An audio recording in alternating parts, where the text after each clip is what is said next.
the back of Brer Rabbit's house was a round pond. Sometimes, when it got very dirty, with leaves falling into it, Brer Rabbit cleaned it out. One time he cleaned it out beautifully, and then he stood and sighed by the edge of his empty pond. If only the rain would come and fill it, he groaned to himself. If the rain doesn't come, I'll have to fill my big watering can 50 times and carry it from the tap to the pond. Well, the rain didn't come. The sun shone out and the sky was as blue as forget-me-nots. Not a rain cloud was to be seen. "It's no good," said Brer Rabbit at last. "I'll have to fill the pond myself." So he picked up his big watering can and filled it at the tap by the side of his house. He dragged it to the pond and emptied the water in. Slishy, sloshy, slishy, sloshy. It made a lovely noise. Brer Terrapin came by and looked over the wall when he heard the noise.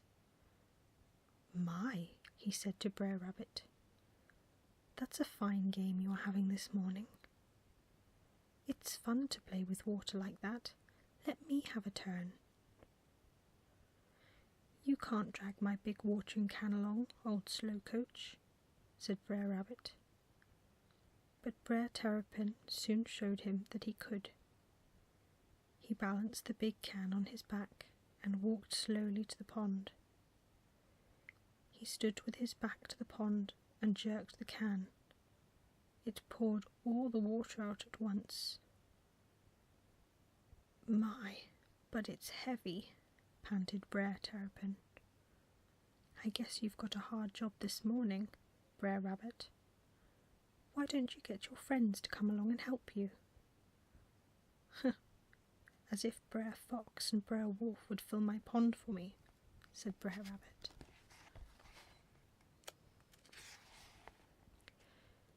"You let me manage things for you," said Brer Terrapin with a sly grin.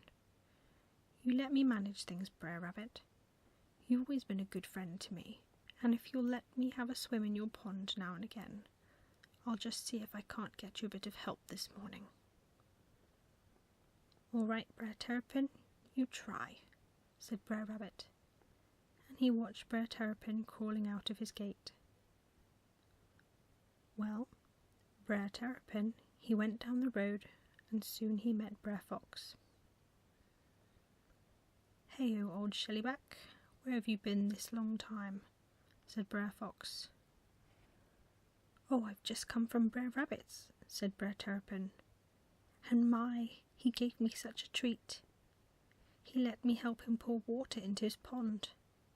It went slishy, sloshy, slishy, sloshy into the empty pond. A real treat to see it. It's fun to play with water, isn't it, Brer Fox? But it's no use you going along to Brer Rabbit's, for I don't suppose he'll give you a treat like that. It's only because I'm a friend of his." "Well, I'm a friend of his too," said Brer Fox. "Haven't I known him for years and years?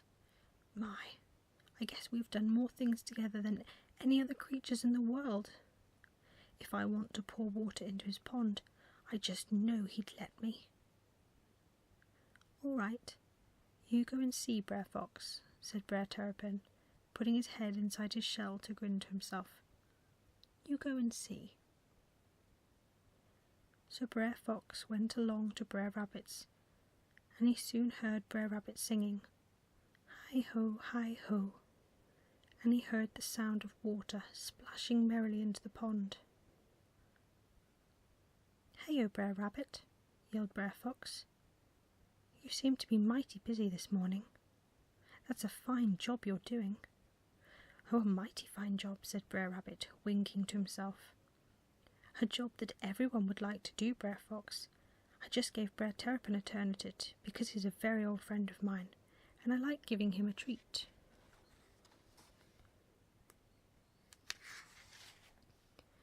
"Well, I'm an old friend of yours too, said Brer Fox. You let me have a turn as well, Brer Rabbit. I don't like Brer Terrapin going round saying he's the only friend of yours that helps you with your pond. You let me have a turn too. Why, Brer Fox, I'd be pleased to, said Brer Rabbit. Yes, yes, you have a turn. Have 2 turns.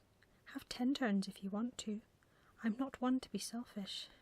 No, if my friends want to share in my pleasures, they are welcome to them. You take the can, Brer Fox, and have a good time. So Brer Fox dragged the heavy can to and fro a good many times, whilst Brer Rabbit sat on the warm, sunny wall and smoked his pipe and talked. Now it wasn't long before Brer Bear and Brer Wolf came along and looked over the wall too. "Hey-o, Brer Rabbit," said Brer Bear. "We've just met Brer Terrapin, and he's been a-boasting and a-bragging that you've let him fill up your pond because he's such an old friend of yours. And he said he was mighty certain you wouldn't give anyone else that treat. And here we see Brer Fox playing with the water too."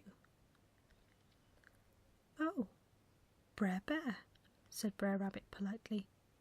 "That's too bad of Brer Terrapin to go around saying I won't give any of my friends but him a chance to play with my pond. Brer Fox, he came along and said just the same thing, and I'm giving him a treat too. If you want to join in, you just say the word. I'm not the man to stop anyone having a good time." Well, by this time Brer Fox was nearly worn out with carrying the heavy can, so he spoke up at once. "And I'm not the man to be selfish either. I'll let Brer Bear and Brer Wolf have a turn now. That's only fair." So Brer Wolf and Brer Bear came in at the gate and set to work to fill the can and empty the water into the pond. My, but it was nearly full now.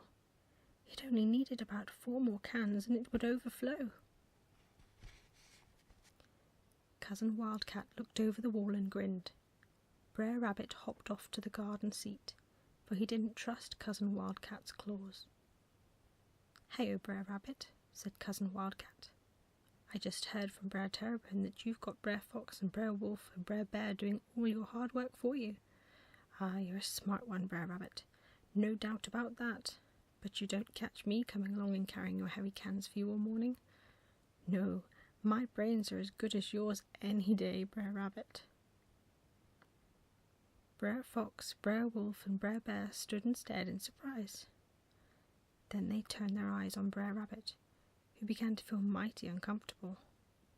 But he put a bold face on it and spoke up well. "Brer Fox, Brer Wolf, Brer Bear, are you going to stand there and let Cousin Wildcat make out I've tricked you, when all you've been doing is to have a treat? You go for him right now and make him say he's sorry." So Brer Fox, Brer Wolf, and Brer Bear jumped over the wall and chased Cousin Wildcat right into the middle of the wood. He fled up a tree and laughed at them. "Go and ask Brer Terrapin," he cried. "Maybe you'll believe him." But when the 3 of them hunted for Brer Terrapin, he was nowhere to be found. He was having a fine swim in Brer Rabbit's nice full pond, and every now and again he would come up to the top and wink his eye at Brer Rabbit. Then down he'd go to the bottom. Ker-blinkety-blunk.